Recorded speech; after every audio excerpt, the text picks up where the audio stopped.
A mistake has been made in the ledger of existence. A god from one world has been dropped into the furnace of another. You are about to witness a violation of nature that should never have happened. Nature is not a democracy. It is a brutal, unblinking dictatorship. The laws here are not written in ink, they are carved into bone and signed in blood. Geography is more than just a map, it is a cage that is held for 2 million years. Evolution drew lines in the sand, and for eons, those lines were sacred. In the east, the shadows belong to one king. In the west, the light belongs to another. They are brothers in anatomy, but strangers in destiny. Two biological masterpieces, separated by oceans, mountain ranges, and the crushing weight of time. But tonight, the cage is open. The map is burning. What happens when you take the ultimate solo executioner of the Asian jungle and drop him into the ruthless, sun-bleached arena of the Serengeti? What happens when the ghost of the forest meets the militia of the plains? Our subject is a prime male Bengal. 600 pounds of striped malice. He is a creature of the ambush. A silent heartbeat in the tall grass. A ghost that only appears when it is already too late. In the emerald cathedrals of India, he is invisible. His coat is a masterpiece of deception. He is a phantom in the green. But here, under the relentless, judgmental glare of the African sky, he is a neon sign. He is a target. The Serengeti is an endless, golden ocean of grass. It is beautiful, and it is a graveyard. It offers no canopy, no relief, no place for a ghost to hide. For a creature built for the dark corners of the world, this much light is an assault. The tiger's first enemy isn't a predator. It isn't a rival. It is the sun. The heat here is a physical weight. It is a hand pressed against the lungs. In the jungle, the air is thick, wet, and cool. Here, the solar radiation is a hammer. The tiger's core temperature begins to climb. His breathing is shallow, heavy, ragged. He is a high-performance engine designed for the shade, and he is currently redlining in a furnace. He scans the horizon. There, in the distance, wildebeest. To any other predator, they are a meal. To the tiger, they are a puzzle he doesn't know how to solve. Lions hunt with a plan. They are a military operation, a coordinated strike of teeth and fur. The tiger? The tiger is a lonely god. He relies on the explosive violence of the first 10 meters. He needs cover that this land refuses to give him. He drops low. His massive shoulders bunch under his skin like shifting stones. He launches. It is a terrifying display of physics. He is a blur of orange and black, a freight train of muscle moving at 40 miles per hour. But the wildebeest have spent 1 million years dancing with death. They see the flash of color that doesn't belong. The herd explodes. The tiger chases, but the math is wrong. He is too heavy. His heart is pounding against his ribs like a trapped bird. He is built for the short, brutal struggle in the brush, not the marathon of the plains. After 60 yards, his lungs are on fire. The wildebeest pull away, their hooves kicking up a mocking cloud of dust. He skids to a halt, gasping, defeated. In the jungle, if you miss, you fade back into the green. Here, if you miss, the whole world watches you starve. If he hunts like a tiger, he dies like a dog. Night falls. The Serengeti transforms from a furnace into a war zone. This is a landscape of screams and long shadows. A world where you are always being watched.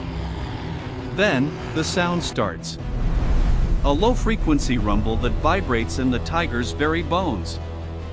It is a declaration of ownership. The Mara brothers are on patrol. 3 male lions, a coalition of scars and muscle. They stop. They sniff the air. They smell something impossible. They smell a cat that is larger than any of them. Yet he is alone. To a lion, solitude is not strength. Solitude is a weakness. They move in. They don't run, they march. The tiger feels the shift in the atmosphere. Out of the obsidian night, 3 pairs of pale, reflecting eyes appear. This is the confrontation that biology tried to prevent. The tiger is heavier. His claws are longer. His bite is stronger. But the lions didn't come to play fair. They didn't come for a duel. They came for a gang killing. The lead lion charges. The collision is a sound you feel in your teeth. 1,000 pounds of apex predator meeting mid-air. The tiger stands on his hind legs, his paws moving like a prizefighter. He swats the lion's face, a blow that tears skin from bone. The lion is staggered. One-on-one, the tiger is a god. But the other 2 brothers don't watch. They don't wait. One lion sinks his teeth into the tiger's flank. The other lunges for the spine. The tiger is overwhelmed. He rolls, claws flashing in the moonlight, fighting 3 demons at once. He realizes, in a flash of agonizing pain, that raw power cannot defeat a coalition. He is an artist being beaten to death by a committee. He breaks free and bolts. He finds an acacia tree and hauls his massive bulk into the thorny branches. From the safety of the heights, he looks down. His leg is dripping blood. A rhythmic tap-tap-tap on the dry earth below. The 3 lions circle the base. They look patient. They look like they have all the time in the world. The tiger survives the night, but he loses the prize. The lesson is written in his own blood. In the Serengeti, might does not make right. Numbers do. Day 3. The tiger is limping. The hunger is a ticking clock. He is desperate. He reaches the banks of the great Mara River. If the plains are close to him, the tiger must find a new domain. He enters the water. The cool current soothes his wounds. Here, the tiger is not a target. Here, he is a ghost again. A 15-foot Nile crocodile slides off a sandbar. Armor-plated death. It assumes the cat in the water is vulnerable. The crocodile lunges. But the tiger does something no lion would ever do. He doesn't panic. He dives. The battle happens beneath the surface, in a cloud of silt and bubbles. The tiger is flexible, aquatic, and utterly fearless in the deep. He twists his body around the reptile's heavy neck. He bites into the soft skin behind the skull. Minutes later, the tiger emerges.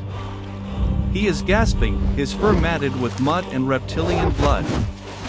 He is dragging the massive, limp carcass of the crocodile onto a mudbank. A kill that no lion would ever dream of. He stands over the reptile, panting. He looks at the deep shadows under the overhanging trees. Here is his kingdom. The tiger stops trying to be a lion. He stops fighting the Serengeti and starts using it. He carves out a narrow, deadly slice of the world, the river's edge. He avoids the pride wars of the plains. He becomes the river lord. A nightmare that lives in the reeds. Could a tiger survive in Africa? The answer is yes. But he would not rule the savannah. The lions own the sun. The hyenas own the night. But the tiger. The tiger owns the shadows. The experiment is over. But the nightmare is just beginning. The tiger leaps from the mudbank, vanishing into the reeds without a sound. And as the thunder rolls across the plains, a new sound joins it. A roar that does not belong. Echoing endlessly into the African night. The shadow has found its home.